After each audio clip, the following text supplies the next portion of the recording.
Waktunya Anda sampaikan keluhan, masalah, atau informasi seputar fasilitas layanan publik. Halo RRI.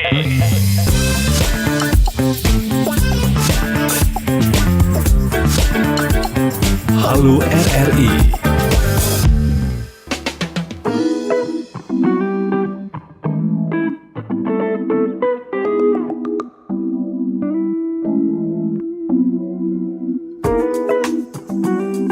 Terima kasih Anda masih bersama kami di Palembang pagi ini pendengar, dan kita di program Halo RRI. Kami mengajak Anda untuk berpartisipasi di line telepon kami untuk menyampaikan aduan ataupun laporan di Sumatera Selatan dan sekitarnya. Silakan di line telepon di 0711369977 atau juga mungkin kawasan Anda yang membutuhkan perhatian dari mungkin ada kasus DBD atau juga mungkin mengenai jalan dan lain-lainnya. Silakan di 369977. Dan pendengar, kita beralih ke informasi lainnya. Kemensos ini gandeng PSC 119 untuk menyediakan fisioterapi gratis Palembang. Jadi Kementerian Sosial melalui Sentra Budi Perkasa Palembang ini bekerja sama dengan Public Safety Center 119 Dinas Kesehatan Kota Palembang menyediakan layanan fisioterapi gratis bagi warga yang tidak mampu. Jadi kolaborasi ini bertujuan ini memperluas akses layanan kesehatan ini khususnya bagi kelompok rentan dan penyandang disabilitas. Jadi kerjasama tersebut ini sejalan dengan arahan Menteri Sosial Saifullah Yusuf atau Gus Ipul ya, untuk memakmurkan sentra-sentra layanan sosial. Jadi klinik Pratama Sentra Budi Perkasa ini menjalin jejaring dengan PSC 119 sebagai bagian dari penguatan layanan kesehatan terpadu di Kota Palembang.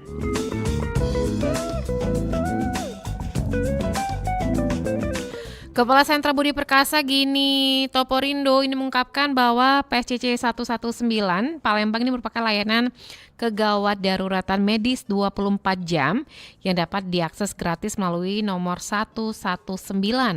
Jadi layanan ini tergabung dalam sistem penanggulangan gawat darurat terpadu yang memberikan pertolongan awal pada kondisi darurat medis.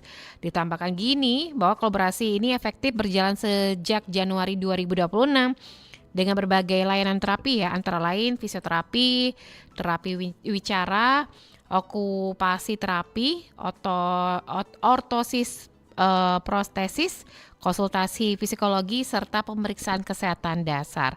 Metode jemput bola yang dilakukan PSC 119 ini memungkinkan warga dengan keterbiasaan mobilitas dan ekonomi ini tetap mendapatkan layanan ya. Jadi antar jemput pasien dilakukan secara gratis, begitu pula seluruh layanan terapi yang diberikan di Sentra Budi Perkasa. Selain itu juga Sentra Budi Perkasa juga menyediakan layanan home care dan layanan on the spot bagi lansia untuk penyandang disabilitas yang membutuhkan terapi dan pemeriksaan kesehatan dasar. Jadi layanan gratis ini diperuntukkan bagi warga yang memiliki NIK dan terdaftar pada Desil 1 sampai 5 data tunggal sosial ekonomi nasional, dan setelah melalui proses asesmen kolaborasi lintas sektor ini menjadi mewujud komitmen pemerintah dalam menghadirkan layanan sosial dan kesehatan inklusif dan cara dan berkelanjutan. Kami mengajak Anda silakan yang ingin bergabung bersama kami di program Halo RRI. Pendengar, silakan sampaikan aduan Anda, dan program ini kami informasikan setiap Senin dan Jumat pukul 9 hingga pukul 10 waktu Indonesia Barat. Bisa Anda sampaikan melalui YouTube channel kami di Pro 1 RRI Palembang. Silakan ketik di live chatnya atau juga di RRI digital kami. Dan jangan lupa juga kami dapat Anda dengarkan melalui via streaming kami di rri.co.id. Di line telepon silakan di 0711 369977 atau juga melalui line WhatsApp di 082179271010. Langsung kita sapa Pro 1, selamat pagi. Selamat pagi Mbak Dela. Selamat pagi Pak Zakaria di Kenten. Sehat Pak Zakaria? Alhamdulillah sehat. Sehat. Ada yang ingin disampaikan? Silakan Pak Zakaria. Boleh ya bergabung lagi ya? Kenapa? Ini ya bergabung lagi saya ini. Ya, silakan. 119 tadi itu programnya memang sudah baru berjalan ya? Ya, baru berjalan nih Pak Zakaria melalui 119. wilayahnya Palembang atau Sumatera Selatan ya, Sumatera Selatan. yang tadi ya. Mm-mm. Yang tuh. Kemudian ini Mbak Dela ya, Iya. masalah ada sedikit ada masukan mungkin ya Mbak Dela ya, Iya, ke silakan. BMKG gitu ya. BMKG ya. Ya, BMKG. Bagaimana menurut saya cara penyiaran BMKG itu lebih efektif, efisien begini ya. Misalnya dia menyiarin suatu keadaan cuaca Mbak Dela ya. Misalnya, maksud saya biar berurutan gitu loh.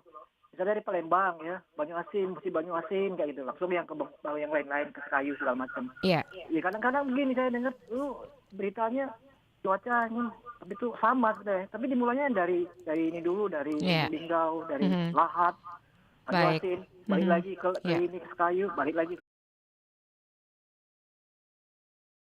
kemudian baru ke Lampung. Mhm. Ini sekedar ini baik, maksudnya efektif efisien gitu loh. Baik. Supaya pendengar itu jangan terlalu lama ini. Baik. Mungkin hujan apa tidak? Iya, Udah baik. itu baru terakhir sama baik hujan juga. Baik. Ya, Segitu saja, Pak. iya. Baik, Itu terima tadi, kasih. ya. Terima kasih, Baik, Mbak Dela, ya. terima kasih untuk terkait BMKG ya, kami informasikan juga karena kita bekerja sama dengan BMKG setiap pukul 6.30 waktu Indonesia Barat. Ini untuk wilayah Sumatera Selatan ya dan sekitarnya. Jadi perkiraan cuaca ini diinformasikan untuk Provinsi Sumatera Selatan dan sekitarnya. Karena untuk berbagai wilayah di Sumatera Selatan ini ada wilayah Sumatera dataran rendah dan sekitarnya itu seperti daerah Palembang, Banyuasin, Musi Banyuasin, Ogan Ilir dan Oki, dan juga ada wilayah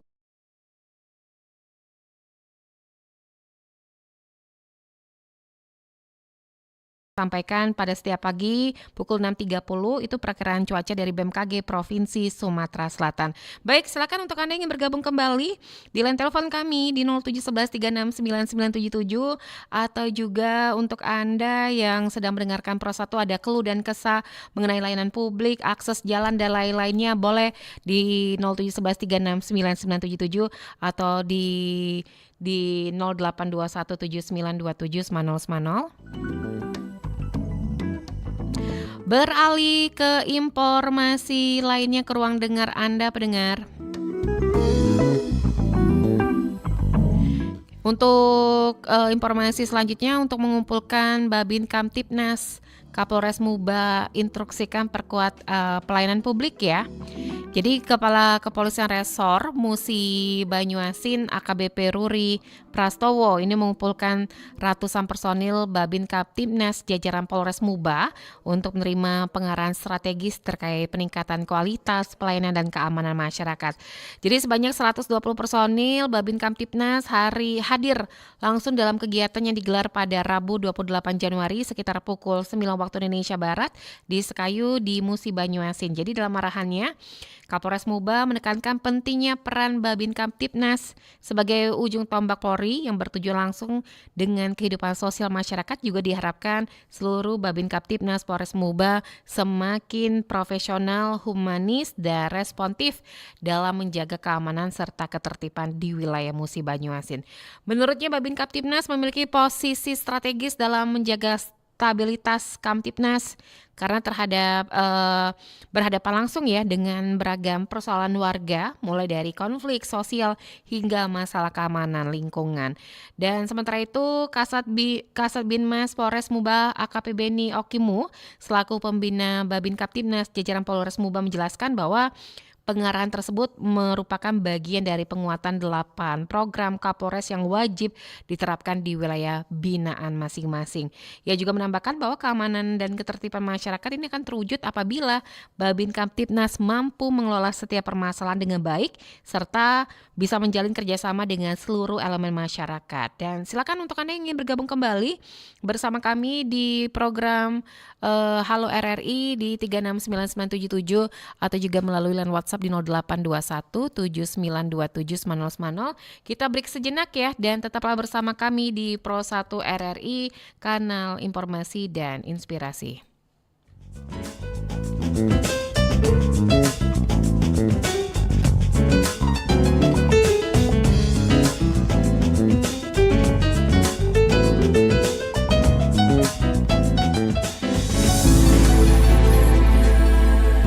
Kilau Pancasila, Refleksi dan implementasi Pancasila untuk anak negeri.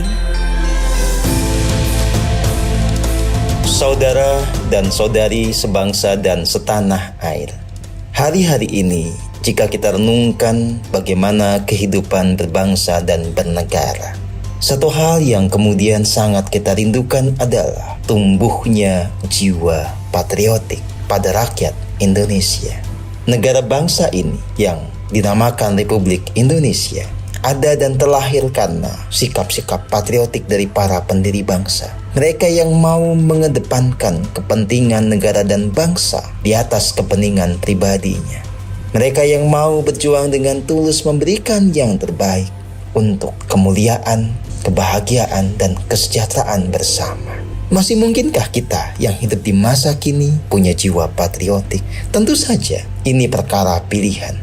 Kita tentu saja bisa menjadi para patriot kalau kita mau, kalau kita sadar dan mengerti bahwa patriotisme adalah jalan kemuliaan. Saudara dan saudari sebangsa dan setanah air, prinsip ketuhanan yang Maha Esa seyogyanya membuat kita sadar bahwa menjadi manusia tidak boleh egois. Menjadi manusia harus mengerti apa itu tujuan yang luhur, apa itu hal-hal yang ideal yang harus dijunjung tinggi. Ketika kita mengaku bahwa kita berketuhanan, maka seyogyanya kita sungguh-sungguh mau bersikap tidak lagi egoistik, tetapi mementingkan kebenaran, keselarasan, kepentingan bersama. Saudara dan saudari yang saya hormati dimanapun Anda berada, kita memang butuh lebih banyak berkontemplasi, merenung, menyadari dengan sepenuh hati apakah selama ini kita masih egoistik atau sudah hidup di dalam kebenaran. Apakah yang selama ini kita pentingkan adalah kepentingan diri kita sendiri atau kepentingan bersama? Dan dari situ kita bisa sungguh-sungguh bergerak untuk memperbaiki diri. Yang pasti, Republik Indonesia membutuhkan warga bangsa yang punya jiwa patriotik, yang mau melakukan yang terbaik demi kepentingan bersama, mau berjuang dengan sungguh-sungguh untuk membuat rakyat semakin sejahtera. Mari kita jalankan prinsip yang luhur ini, prinsip non-egoistik. Kilau Pancasila. Waktunya Anda sampaikan keluhan, masalah, atau informasi seputar fasilitas layanan publik. Halo RRI.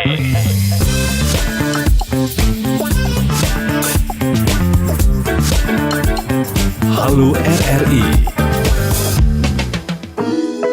Terima kasih Anda terus bersama kami di program Halo RRI. Kami ajak Anda untuk berpartisipasi di line telepon kami di 0711369977. Silakan laporkan aduan baik layanan publik ataupun yang lainnya ya. Dan kita sudah terhubung bersama Ibu Eva di Pipareja. Selamat pagi Bu Eva. Selamat pagi Mbak Dela. Selamat pagi. Silakan, ada yang ingin disampaikan Bu Eva? Iya, ini cuma mau tanya nih, benar apa enggak nih? Katanya Indonesia ya, khususnya Sumatera Selatan itu nanti ada pemadaman listrik, katanya 2 hari full kayak gitu. Nah itu tuh apa benar ya?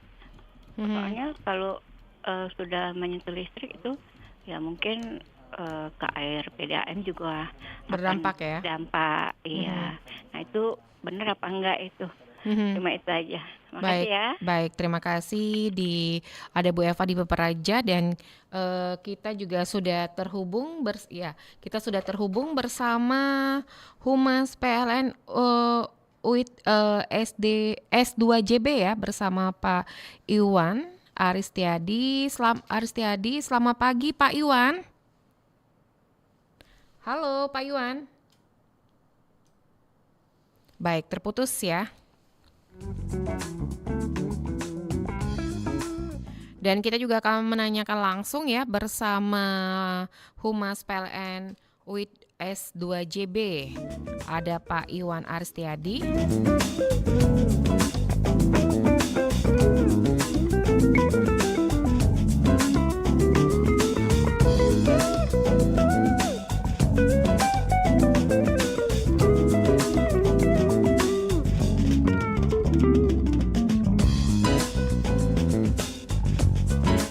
Baik, tadi sudah disampaikan ada Ibu Eva di Piperja ini terkait memang beberapa hari terakhir ada informasi tentang pemadaman listrik ya di Indonesia selama 7 hari ini banyak sekali yang sudah mempersiapkan baik masalah air dan lain-lainnya. Kita akan tanyakan langsung ini bersama Humas atau juga Humas ya bersama Bapak Iwan Aristiadi merupakan Humas PLN UIT dari S2JB. Selamat pagi Pak Iwan. Selamat pagi Mbak Dela, selamat Sehat. pagi pendengar RRI. Selamat pagi, sehat kabarnya Pak Iwan pagi hari ini Pak Iwan? Alhamdulillah, baik, sehat. Alhamdulillah. Pak Iwan, tadi ada penelpon kita Pak Bu Eva di Piperja ini menanyakan tentang pemadaman listrik yang beberapa hari terakhir ini sempat viral ya Pak ya di media sosial mengenai Indonesia akan mengalami selama 7 hari pemadaman listrik. Pak Iwan sendiri selaku Humas PLN UIT S2JB ini bisa mengkonfirmasi Pak, apakah itu emang akan terjadi atau hanya hoax saja nih Pak Iwan? Silakan. Baik, terima kasih informasinya ini Mbak Dela, juga dari Bu Eva ya, pertanyaan dari Bu Eva dari Piperja ya. Iya. Baik, pendengar RRI sekalian, perlu saya sampaikan bahwa untuk kondisi kelistrikan saat ini di Sumatera Selatan ini dalam posisi yang sangat cukup. Artinya pasokan listrik kita memiliki reserve margin atau cadangan daya hampir 80%. Artinya kita insya Allah masih sangat cukup untuk menghadapi kenaikan daya juga ketika nanti Ramadan dan Idul Fitri. Baik, Pak Iwan, kalau yang kabar yang di media sosial pemadaman 7 hari di Indonesia itu bisa diberi informasi daerah mana saja Pak? Baik, untuk informasi itu saya rasa tidak bisa serta-merta ya dipercaya ya, karena memang untuk sampai dengan saat ini kondisi kelistrikan khususnya kita yang di Sumatera Selatan ini masih sangat baik ya, dan alhamdulillah dalam kondisi yang sangat cukup. Berarti bisa dikatakan di Sumatera Selatan cukup ya Pak ya? Betul Mbak Baik, Dela. Pak Iwan, kalau untuk pemadaman listrik kabarnya hari ini dan Jumat dan Sabtu untuk wilayah terdampak di Palembang seperti apa nih Pak Iwan? Baik, ini juga yang perlu saya luruskan dulu ya Mbak Dela ya. Jadi pendengar RRI sekalian bahwa saat ini terkait dengan tadi ya pasokan listrik kita, ketersediaan listrik cukup sehingga sebenarnya istilah pemadaman ini kurang tepat ya, karena kalau pemadaman ini apalagi yang asumsinya karena terkait kekurangan daya itu artinya tidak sejalan dengan ketersediaan suplai kita ya tadi ya. Jadi kalaupun memang di masyarakat atau di sebagian lokasi khususnya di Kota Palembang dan sekitarnya memang terjadi ada padam listrik, bisa terjadi ada dua gangguan atau dua kondisi ya Mbak. Yang pertama itu adalah pekerjaan pemeliharaan. Gitu. Nah ini biasanya dari unit-unit PLN itu juga mengumumkan atau memberikan pemberitahuan baik melalui media sosial maupun ke WAG dengan aparat pemerintah biasanya. Jadi teman-teman kita yang di unit PLN ini punya WAG dengan para lurah kades gitu ya untuk menyampaikan rencana pekerjaan pemeliharaan dalam kurang lebih 1 minggu ke depan gitu.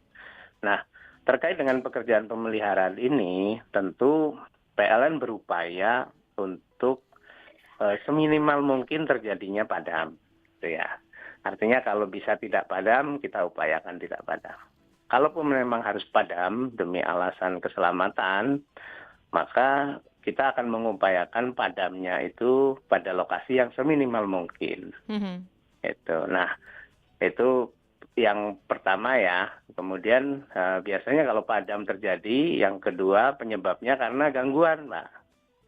Nah, kalau gangguan ini kan sifatnya insidentil ya, artinya tidak bisa diprediksi kapan terjadinya, waktunya gitu, dan kerusakannya di mana di sepanjang jalur itu. Nah, terkait dengan gangguan ini, tentu kami mengupayakan agar potensi terjadinya gangguan itu bisa kita tekan seminimal mungkin. Nah, caranya dengan apa? Dengan pekerjaan pemeliharaan tadi, Mbak. Oke. Artinya sebenarnya pemeliharaan itu diupayakan itu untuk mengurangi potensi terjadinya gangguan. Itu. Baik. Demikian, Mbak. Baik, Pak Iwan juga bisa memberikan informasi estimasi waktu pemeliharaan ini kurang lebih berapa lama nih Pak Iwan? Baik, jadi kalau pekerjaan pemeliharaan kita seperti tadi saya sampaikan bahwa kita mengupayakan kalau bisa tidak terjadi padam, maka kita upayakan pekerjaan pemeliharaan tidak memerlukan padam. Yeah. Nah, artinya kita akan mengupayakan seminimal mungkin. Namun jika harus terjadi padam, lokasi yang padam kita lokalisir sekecil mungkin, dan pekerjaan juga akan kita lakukan seefisien mungkin supaya waktu padamnya juga bisa secepat mungkin, kan gitu ya. Nah, kalau biasanya secara SOP-nya kita sediakan waktu padam itu biasanya kurang lebih 3 jam. Baik, 3 untuk jam. pemeliharaan. Demikian, Mbak. Baik, Pak Iwan terakhir bisa memberikan himbauan juga nih kepada masyarakat agar tidak panik Pak untuk ke depan selama 3 hari ya Pak ya, kurang lebih hari ini, besok dan hari Sabtu ada pemeliharaan dan ini yang terjadi di beberapa kota Palembang. Silakan Pak Iwan. Baik, jadi untuk warga masyarakat khususnya kota Palembang ini bisa memperoleh informasi terkait rencana pekerjaan atau pemeliharaan tadi, baik itu melalui media sosial PLN maupun melalui informasi yang ada di PLN Mobile. Jadi Bapak Ibu sekalian bisa mendownload PLN Mobile dari App Store maupun Play Store. Kemudian nanti dimasukkan nomor ID pelanggan dari Bapak Ibu masing-masing ya di aplikasi PLN Mobile setelah diinstal. Nanti jika memang ada pekerjaan pemeliharaan di sekitar lokasi kita, itu kita akan diberikan informasi melalui PLN Mobile. Jadi misalnya di situ ada rencana pekerjaan pemeliharaan, maka akan muncul notifikasinya di PLN Mobile. Nah, selain itu tadi ya terkait jika terjadi gangguan atau misalnya rumah kita padam gitu ya, atau sebagian rumah di komplek kita padam, Bapak Ibu juga bisa melaporkan gangguan tersebut melalui aplikasi PLN Mobile. Dan itu nanti akan ditindaklanjuti oleh petugas untuk diperbaiki.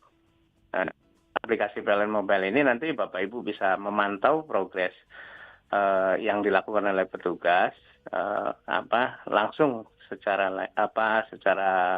langsung di aplikasi PLN Mobile. Baik, terima kasih banyak Pak Iwan waktunya bersama Pro 1 pagi hari ini. Salam sehat selalu, selamat beraktivitas kembali. Assalamualaikum warahmatullahi wabarakatuh. Waalaikumsalam warahmatullahi wabarakatuh. Dan pendengar tadi sudah langsung dijawab ya bersama manajer komunikasi dan TJSL PLN UIT S2JB ada Pak Iwan Aristiadi. Mengenai penelpon kita tadi ada Ibu Eva di Pipereja. Tetaplah bersama kami masih di program Halo RRI.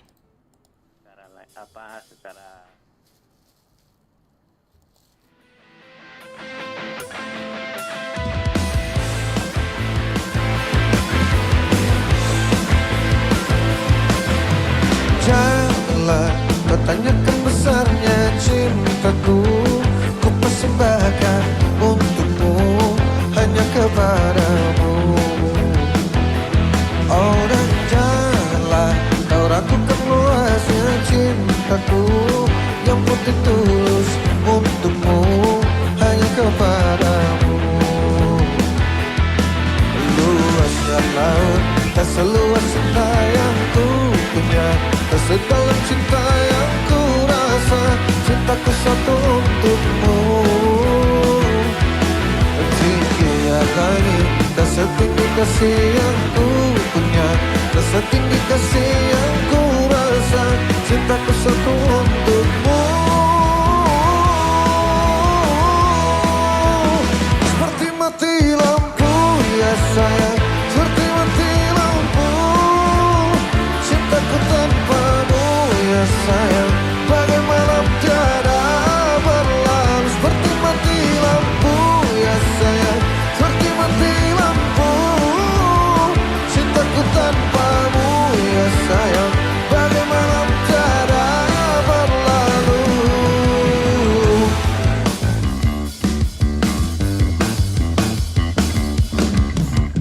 Janganlah kau tanyakan besarnya cintaku, ku persembahkan untukmu, hanya kepadamu.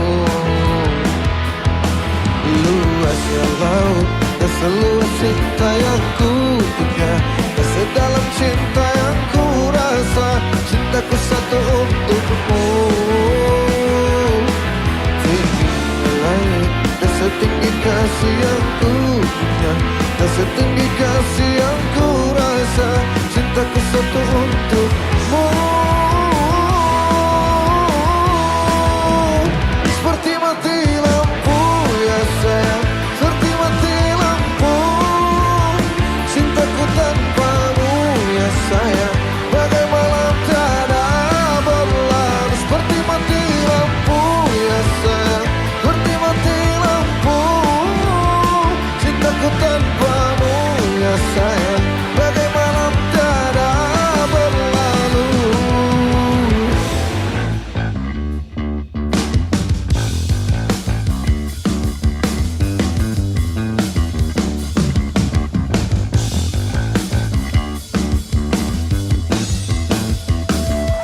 Kapan?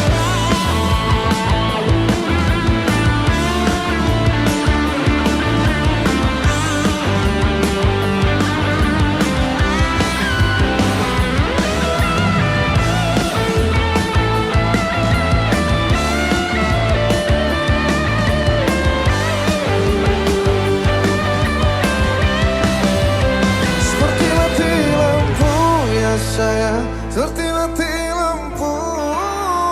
Cintaku tanpamu ya sayang, bagai malam tiada berlalu. Seperti mati lampu ya sayang, seperti mati lampu. Cintaku tanpamu ya sayang, bagai malam tiada berlalu.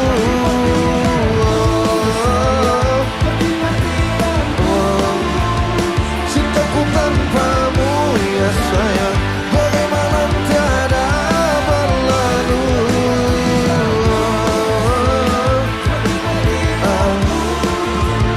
Cintaku tanpamu ya sayang, bagai malam tiada berlalu.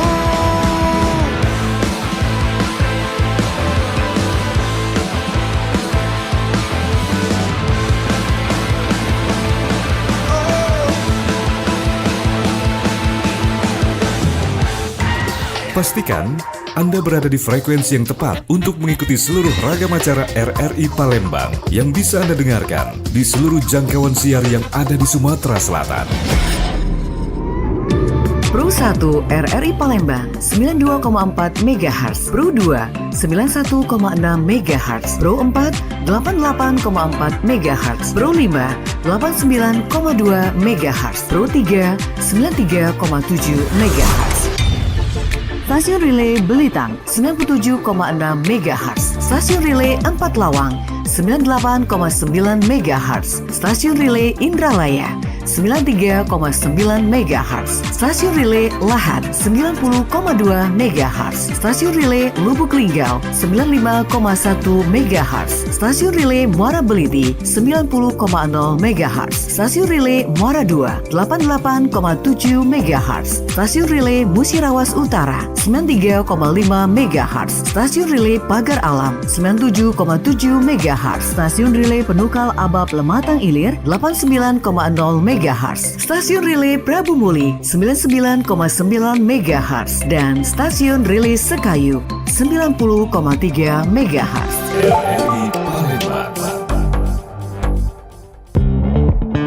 Waktunya Anda sampaikan keluhan, masalah, atau informasi seputar fasilitas layanan publik. Halo RRI.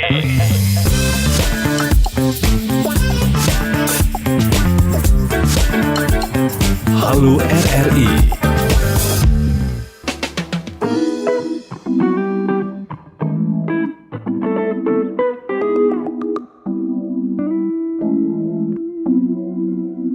Terima kasih Anda masih bersama kami di program Halo RRI. Sampaikan informasi mengenai layanan publik dan lain-lainnya melalui line telepon kami di 0711369977 atau juga melalui line WhatsApp di 082179279090.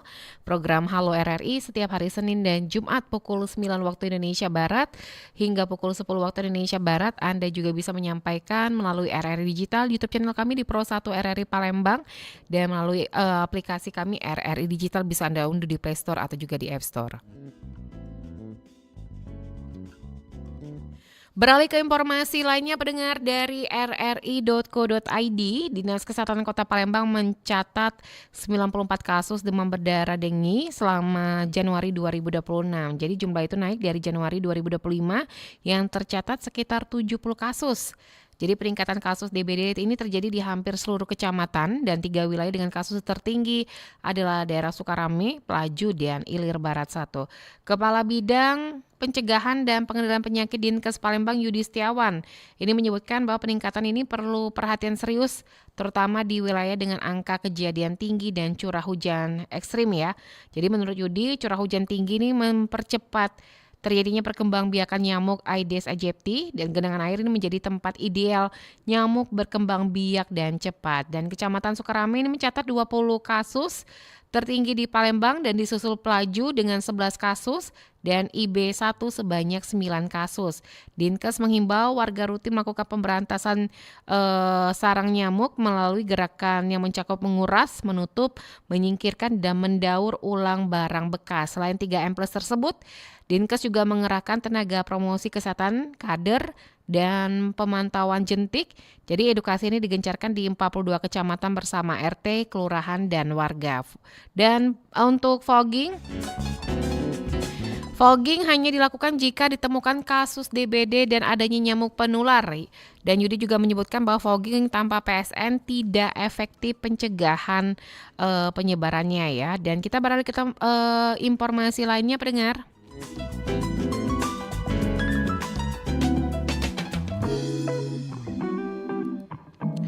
Beralih ke informasi lainnya, jadi sebanyak 3.258 koperasi desa dan kelurahan Merah Putih di Sumatera Selatan kini telah berbadan hukum.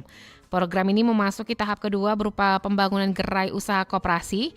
Pembangunan gerai ini dilakukan secara padat karya oleh TNI di atas lahan milik pemerintah atau BUMN. Jadi gerai koperasi ini dirancang sebagai pusat layanan ekonomi untuk masyarakat desa dan kelurahan ya. Jadi Kepala Dinas Koperasi dan UMKM Sumatera Selatan Amiruddin ini mengatakan bahwa gerai melayani sembako, simpan pinjam, klinik, dan logistik ini disesuaikan dengan potensi ekonomi di setiap wilayah. Namun ia juga mengatakan bahwa belum merata karena kendala status lahan yang belum clear dan clean. Akibatnya sebagian koperasi belum bisa memulai pembangunan gerai. Hingga Januari 2026 ini sudah ada sekitar 310 gerai ya yang dibangun dengan progres yang berbeda. Jadi beberapa ini masih tahap awal, sebagian lainnya sudah selesai sepenuhnya.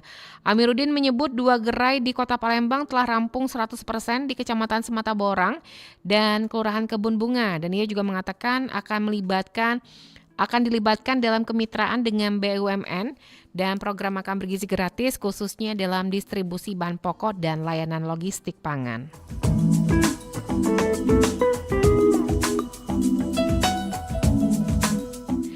Silakan untuk Anda yang ingin bergabung kembali di line telepon kami di 0711 369977 atau juga di line WhatsApp kami ya di 082179279090. Beralih ke informasi lainnya, pendengar.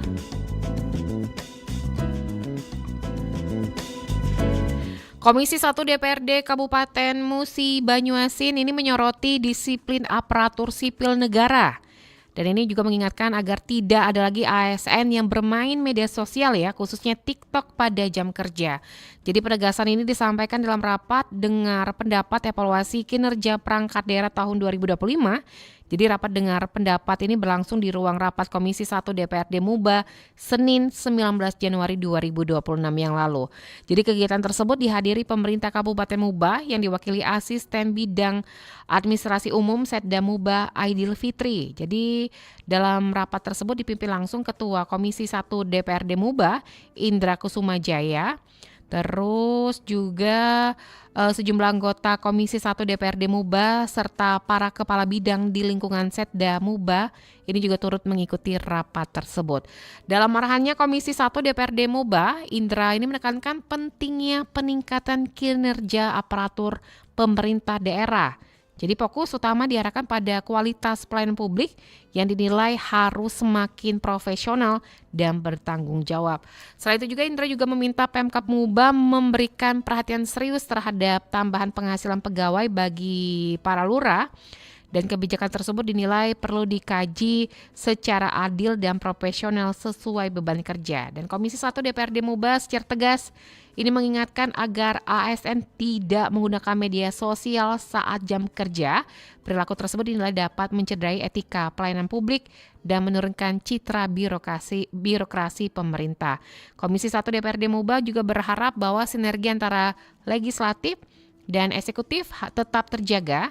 Dengan kerjasama yang baik, kinerja perangkat daerah diharapkan meningkat pada tahun 2026. Tetaplah bersama kami.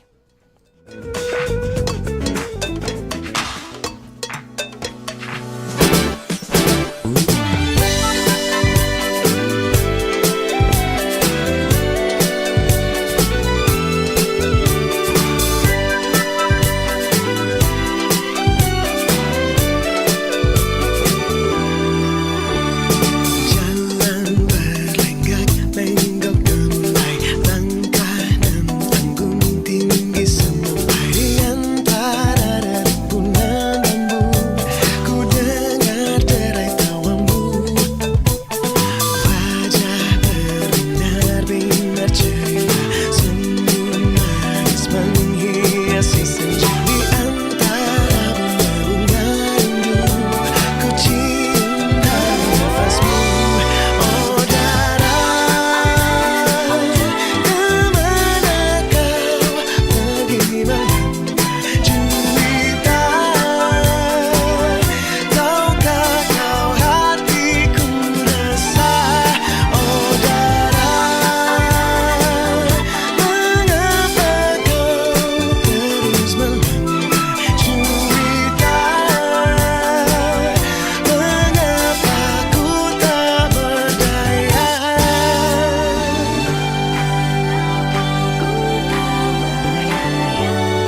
Waktunya Anda sampaikan keluhan, masalah, atau informasi seputar fasilitas layanan publik. Halo RRI.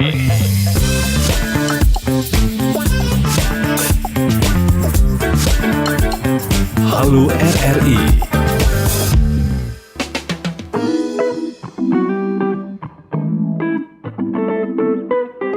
92,4 FM Pro 1 RRI, kanal informasi dan inspirasi. Pendengar, sebanyak 9 atlet Nasional Paralimpik Komite Indonesia Provinsi Sumatera Selatan resmi memperkuat tim nasional Indonesia pada ajang ASEAN Para Games yang akan digelar di Thailand, negeri Gajah Putih pada 20 hingga 26 Januari 2026.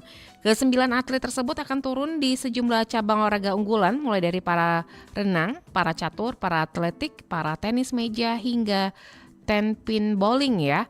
Dan ini Ketua NPCI Sumatera Selatan Rian Johari menyampaikan rasa bangga atas kepercayaan yang diberikan pada atlet-atlet Sumatera Selatan ini untuk membela merah putih di level Asia Tenggara. Ia juga menegaskan target yang dibebankan kepada kontingen Sumsel tergolong besar namun sangat realistis untuk dicapai. Adapun 9 atlet NPCI Sumsel yang akan berlaga di ASEAN Para Games Thailand yakni Jendi Panggabean dari cabang para renang, sementara dari para catur diwakili oleh Yuni, Maksum Firdaus, Aji Hartono, Prasetyo, dan Ahmad Sahroni. Kemudian Rika Oktavia akan turun di para atletik, Rahmat Hidayat di para tenis meja, serta Kaldi yang akan memperkuat Indonesia di cabang 10 pin bowling. Rian menilai para atlet yang dikirim ini merupakan atlet terbaik di Sumatera Selatan yang telah melewati proses pembinaan dan seleksi ketat serta memiliki rekam jejak prestasi di tingkat nasional maupun internasional. Ia juga berharap dukungan dan doa dari seluruh masyarakat Sumatera Selatan agar para atlet dapat bertanding maksimal dan membawa pulang prestasi membanggakan bagi Indonesia, khususnya Sumatera Selatan. Dan berakhirnya informasi tadi, maka berakhir juga untuk program Halo RRI di Palembang pagi ini, edisi hari ini Jumat 30 Januari 2026. Kami ucapkan terima kasih untuk Anda yang sudah bergabung bersama kami. Dan setelah ini ada Palembang siang ini bersama rekan kami Ega. Tetaplah bersama kami di Pro 1 RRI, kanal informasi dan inspirasi. Saya Dela Wawi undur diri, sampai jumpa.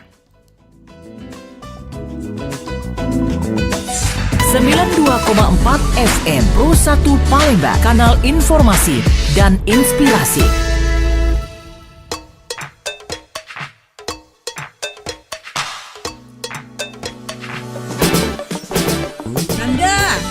Ya Bu. Nanda tolong Ibu nih, buang sampah ini. Ya Bu, oke Bu.